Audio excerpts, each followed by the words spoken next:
Reading number 14.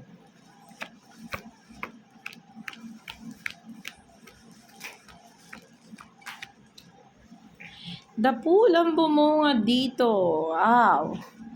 Bakit ganon? The Fool, sinasabi dito ma'am, nararanasan mo daw na awa sa sarili mo dahil may mga bagay na ginagawa mo para sa isang relasyon pero hindi nakikita o napapahalagahan. Sinasabi dito sa cards na ikaw yung gumagawa ng paraan para maging maayos kayo, or sabihin na natin na ikaw yung naghahabol sa isang taong parang ayaw naman magpahabol. Dito sa cards na to, sinasabi na dito yung nararamdaman mo yung pain. Pero sabi dito, okay lang, kaya mo pa. Sabi dito, masaya ka naman dun sa bagay na ginagawa mo.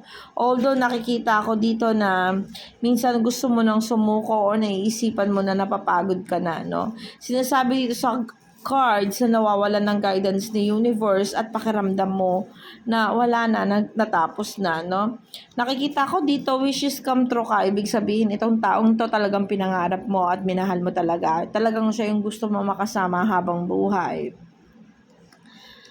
Pero sabi dito, hindi nagiging masaya. Sabi dito, no, may dahilan kasi. Nakikita ko dito na naniniwala ka pa rin at umaasa ka pa rin na magiging maayos kayo o mabibigyan kayo ng new beginning o isa pang pagkakataon, no, na maging maayos at magkasundo daw, no.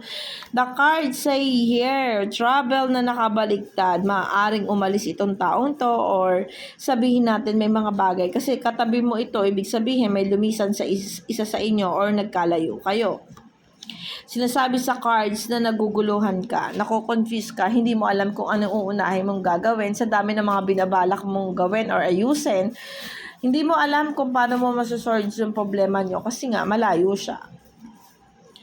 Pero sabi dito sa cards, huwag kang mag-alala, may new beginning naman daw. Pero sabi dito sa cards, naguguluhan ka na, at this moment hindi ka na masaya.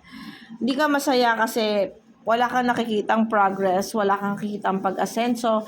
And this card say na naguguluhan, confused at naghahangad ka pa rin. Sabi dito, returning to travel, naghahangad ka pa rin.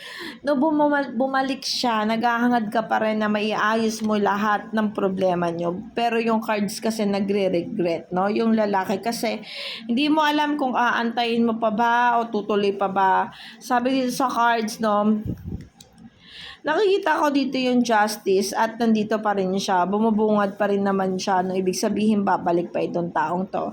Nakikita ko dito na hindi naman daw masisira o mawawala kung ano yung relasyon na meron sa inyo. Napapahalagahan naman daw yung pagsisikap mo or yung mga sakripisyo na ginagawa mo sa relationship nyo. But still, sinasabi dito sa cards na napanghihinaan ka na ng loob.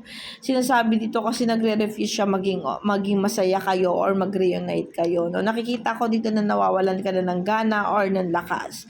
The wheel of fortune ay humaharap sa iyo, ma'am. Ibig sabihin dito, ilalaban mo ito kahit gaano pa man, kahit na nasasaktan ka o nahihirapan ka. Although nakikita ko dito na gusto mo nang bumitaw or sumuko, but the cards say walang pagbabago. Nakikita ko dito nag-negative pa rin yung lalaki, nawawalan ng kilos at paggawa at hindi nagiging masaya. Nakikita ko dito yung pagkabigo at sabi dito full of emotion ka na, no? Nakikita ko dito matatapos naman yung mga kaguluhan pero walang pagsasagawa.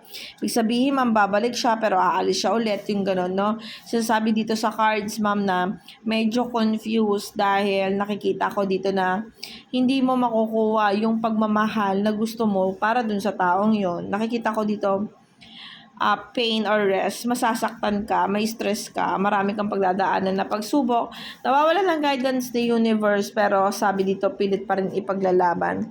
Nakikita ko takbo ng cards is magiging malungkot ka sa mga maling gawa ng partner mo o sa lalaki. Sabi kasi dito magbabago siya, hindi na katulad ng dati. Lovers na nakabaliktad, ibig sabihin, mahirap na iayos pa yung mga bagay-bagay na ito, no? Kasi nakikita ko dito nag-negative yung energy mo ito sa ngayon, ma'am, no?